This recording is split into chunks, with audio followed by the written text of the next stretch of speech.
Você falou um pouco de produção ali também. Uma curiosidade minha, assim, né? Eu conheço a área, mas até certo ponto, né? E então, sempre quando eu converso com as pessoas de data science, a gente fala muito de BI, da análise de dados, né? De relatórios, enfim, dos insights que ele traz. Mas eu, particularmente, como eu vim de TI, né? E sempre também trabalhei com negócio, com gestão. E eu vejo com um olhar bem positivo a produtividade da automação, né, dessas decisões, assim. A gente, né, vê movimentos aí nesse sentido, tanto que até numa das entregas de trabalho da Harvard, a gente sempre tem um projeto final, e geralmente o pessoal traz, né, questão de aplicações de, eu fiz uma categorização aqui de NLP para achar as pessoas lá do 156 recebiam os dados, mas não achava a categoria, então comecei a qualificar com a categoria, isso me trazia insights e tal. E aí teve uma que chamou muita atenção, que ele falou, eu não fiz nenhum algoritmo de IA, só que eu fiz uma automação que me economiza aqui 3 meses de trabalho de uma pessoa full-time, né? Existe esse olhar também? Faz parte do Data Science também, ou como é que é visto isso dentro da área? Com certeza faz parte, sim. Eu acho que essa é uma área que antigamente até se chamava de pesquisa operacional, então que era justamente a questão de otimização e automação dos processos para deixar eles o mais eficientes possíveis. Uhum. Então essa é uma área que está hoje dentro de Data Science também. E a gente tem, por exemplo, assim, ó, tem um exemplo da Gusto também. Eu tenho, até o final do ano, hoje eu tenho 2 fábricas, a gente tem 2 fábricas na Gusto. Até o final do ano a gente vai ter mais, a gente vai ter 4 fábricas, em lugares diferentes do Reino Unido. Então, hoje, por exemplo, quem escolhe quais pedidos vão para cada fábrica é feito de maneira manual. Então, tem um analista ali pegando e separando esses pedidos, e não tem muita otimização envolvida. Ele separa os pedidos, sei lá, de 1 a 100 aqui, de 100 a 200 lá, 200 a 300 aqui, e meio que desse jeito, sabe? Então, essa é uma das coisas que a gente está trabalhando também para ter um algoritmo para automatizar esse processo e automatizar esse processo e conseguir fazer isso da maneira ótima também. Então, putz, eu tenho um consumidor que está mais próximo dessa fábrica aqui. Então, eu mando o pedido para aquela fábrica que está mais próxima. E só que não é só essa variável que você tem que considerar, né? Você considera várias Sim. outras coisas. Então, qual que é a capacidade da fábrica? Quantas caixas eu já mandei para lá? Ou quantos pedidos eu já mandei para lá? O meu courier, né? A minha empresa que vai fazer a entrega, ela tem capacidade de atender isso? Às vezes não é mais fácil eu mandar isso aqui numa fábrica um pouco mais longe, mas que eu tenho um courier que tem um centro de distribuição perto, alguma coisa assim. Então, são várias variáveis que você precisa ir considerando. E não é um trabalho de machine learning em si, porque não é um algoritmo de inteligência artificial, mas é um problema de otimização. Uhum. Então, é um problema que vai envolver estatística e vai envolver bastante programação para pegar e automatizar esse processo de decisão. Sim, não, bacana. E aí, só para fechar essa parte que você comentou ali, né, que me chamou a atenção de criar inputs, né? Que vocês começaram a desenvolver esse trabalho de criar novos inputs ali de dados, e isso começou assim, a impressão que dá, pelo que eu tenho visto, né, já vi também outras aplicações nesse sentido, quando você começa a trazer novos inputs, começa a te abrir uma série de possibilidades ali, de você enxergar, né? Quando você cruza os dados, né? Uma coisa é você ter só um dado, e aí você começa a ter vários dados, e quando você começa a cruzar, e aí casa também com essa questão de automação, porque você pode gerar gatilhos daí, né? Com base nessas variáveis aí. Exatamente. Então, a gente usa isso já em alguns casos, de ter algum processo ocorrendo, alguma ação que ocorreu, a gente dispara um gatilho, principalmente mais voltado a marketing, assim. Então, a gente já viu um usuário realizou determinada ação no aplicativo. Então, por exemplo, escolheu as receitas, mas não fechou o pedido. Então, isso dali a um dia dispara um gatilho para fazer uma repescagem com ele, né? Falar, olha, você esqueceu esse material aqui no carrinho, né? Ou esqueceu essas receitas e não comprou. Acho que outros exemplos também, tipo, na hora que você começa a trazer dados de diferentes fontes, você começa a cruzar eles, você abre espaço para ter esse tipo de visão e de uma visão mais geral do negócio, né? Conseguir linkar as coisas. Só que, ao mesmo tempo, é um processo bem complexo, porque você tem diferentes sistemas conversando, diferentes, sei lá, frequências de ingestão de dado, diferentes nomes para a mesma coisa. Então, você tem uma coluna num sistema se chama X, no sistema se chama Y, e aí você precisa ter alguém que entenda dos dois sistemas para pegar e falar, ó, isso aqui é a mesma coisa que está aqui, é a mesma coisa que está lá. Então, todo esse processo é bem trabalhoso. E, às vezes, não vai trazer tanto valor quanto você imagina que traz. Então, às vezes, é mais simples ou é mais fácil. Primeiro, entregar o valor bruto. Pega um sistema só e moe aquele sistema, entrega tudo que você pode entregar de lá. E aí, depois, aos poucos, você começa a integrar os outros sistemas e entregar esse valor adicional. Se você tentar entregar o adicional já de cara, você vai perder muito tempo e vai demorar muito para entregar o valor. Então, sim, é melhor começar do básico, sabe?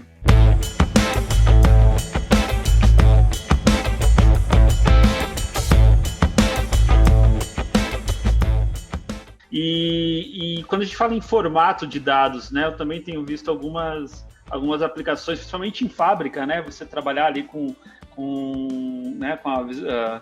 capturar imagens para você processar erros de máquina, enfim. Você já viu algo nesse sentido, né, em fábrica? Já tem visto? Como é que esses inputs aí mais complexos, vamos dizer assim? A gente tem alguns exemplos, acho que assim, acho que 2 exemplos. Primeiro, na Encavs, onde eu trabalhei, a gente tinha um sistema de recomendação baseado nas imagens também. Então, a gente pegava as imagens dos imóveis e conseguia extrair algumas informações dessas imagens. E até mesmo, tipo, com base nas fotos, você conseguia extrair, tipo, qual que é o padrão do apartamento. É um alto padrão, médio padrão, etc. Então, você conseguia extrair esse tipo de informação.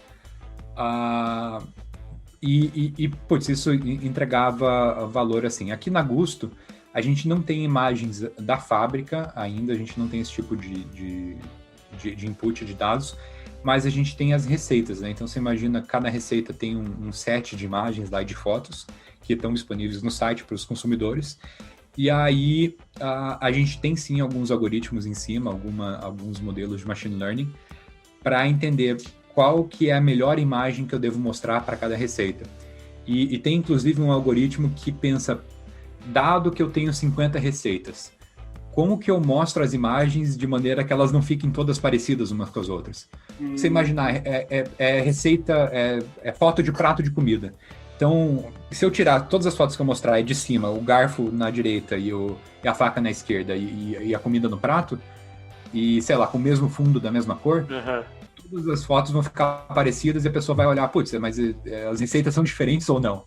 Então, a gente tem um algoritmo para pegar e escolher a melhor foto de maneira que o menu inteiro, as 50 receitas, pareçam o mais diversas possíveis, entende? Que não pareçam todas iguais. Legal. E aproveitando aqui o que eu imagino que seja um hobby, né? Mas assim, tem gente que gosta de jogar PlayStation, tem gente que gosta de jogar futebol, tem gente que gosta de Kegel, né? O André a gente vê bastante você, né, se movimentando bastante lá, né?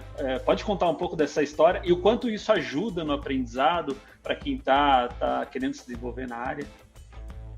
Com certeza. Então, eu comecei a me envolver no Kaggle quando eu trabalhava no Boticário, e comecei a usar Python para Data Science lá no Boticário.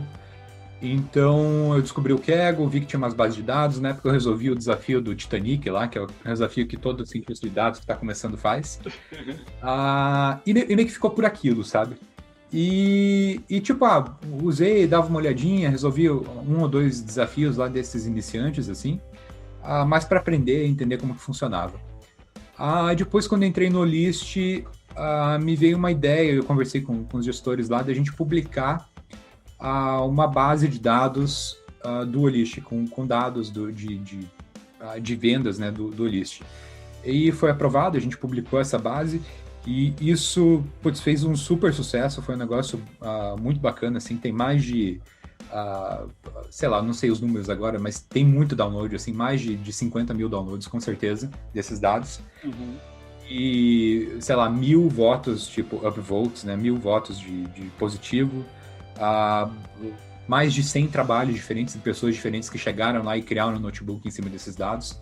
Então, acho que essa foi a minha porta de entrada no Kaggle, assim, bom, vamos publicar uma base de dados. Então, a gente conseguiu fazer isso, foi uma experiência muito bacana, e meio que me ajudou também nos próximas etapas. Então, logo depois que a gente publicou isso, surgiu um desafio do Kaggle de análise de dados de uma pesquisa que eles rodam anualmente.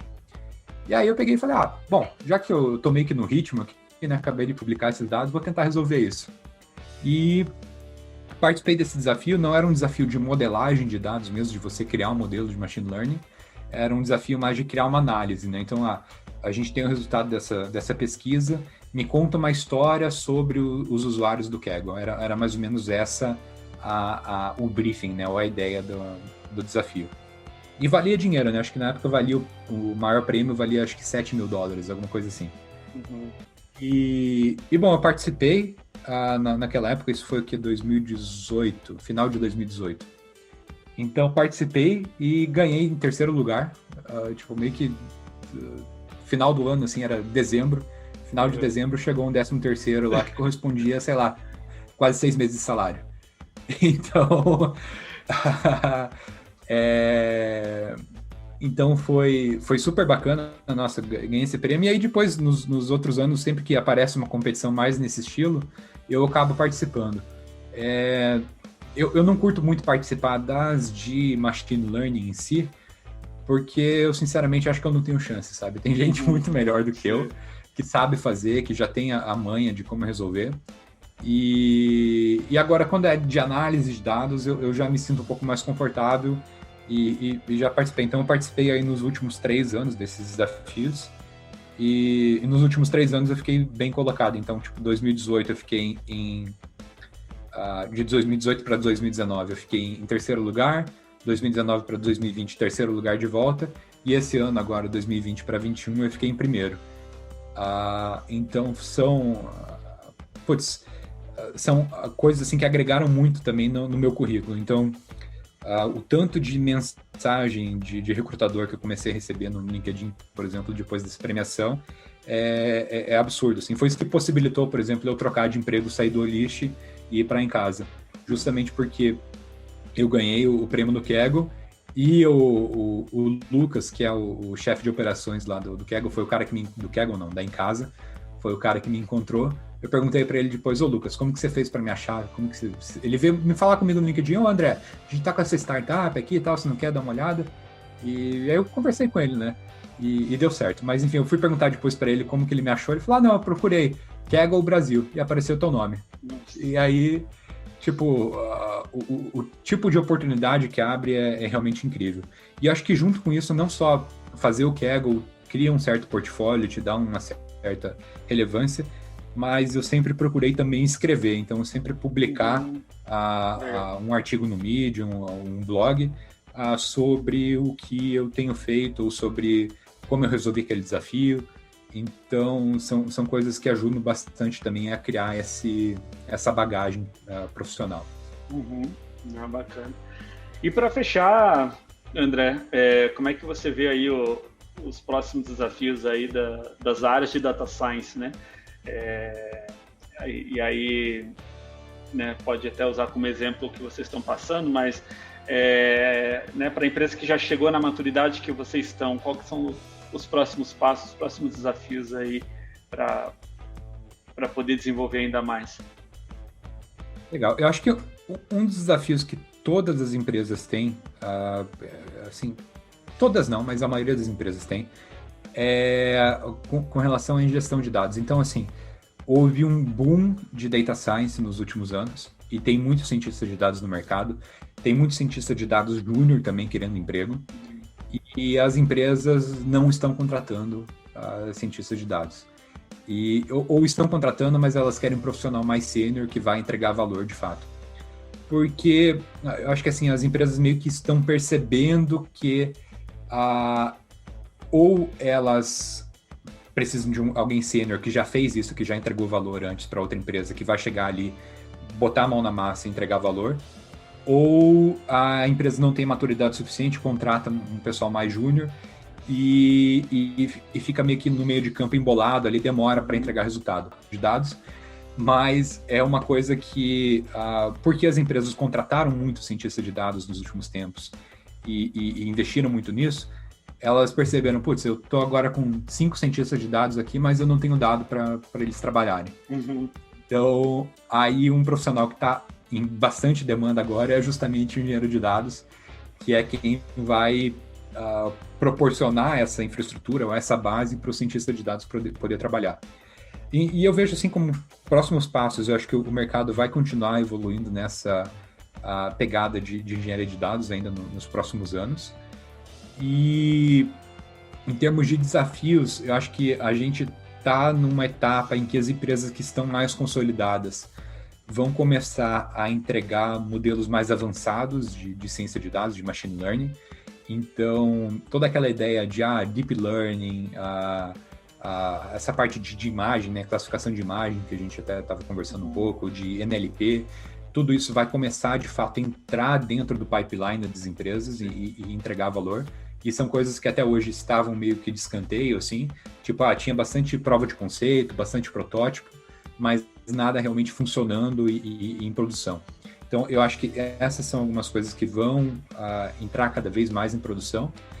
E as empresas que já estão num estágio um pouquinho mais médio, assim, ou não estão muito bem, não estão avançadas ainda, elas agora, eu acho que com os profissionais que a gente tem, os profissionais de data science não tão seniors e os de engenharia de dados não tão seniors, esses do mid-level, assim, eles vão começar a entregar os primeiros modelos de machine learning para essas empresas. Uhum. Então, são empresas que até agora estavam só lá na ferramenta de BI ou estavam só com alguma coisa básica de estatística ali. Agora, nesses próximos anos, agora eles vão começar, de fato, ter modelos, os primeiros modelos de machine learning em produção. E as empresas que estão começando agora, basicamente tem que correr atrás do prejuízo. Sim. Porque ou vão ficar para trás e vão perder a onda, sabe?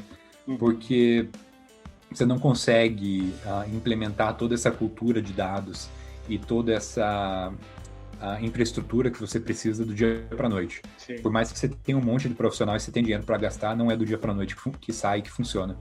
Então, demanda tempo e quem ainda está começando, quem não fez a lição de casa ainda, precisa correr atrás do prejuízo agora. Ele acaba interferindo muito na cultura também, né, André, da empresa, para saber lidar com esses dados, né?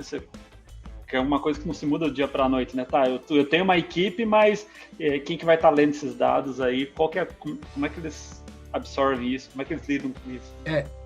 E acho que tem até outra coisa, você comentou de cultura, tem outra coisa, as empresas que estão começando nessa área, eles podem até, eu preciso de uma área de ciência de dados, mas aí o dado está te falando que você tem que, sei lá, anunciar mais no Instagram para usuários dessa região. E aí vem o diretor de marketing e fala, não anuncia para esses caras não, porque esses caras não têm dinheiro, anuncia para esses outros aqui.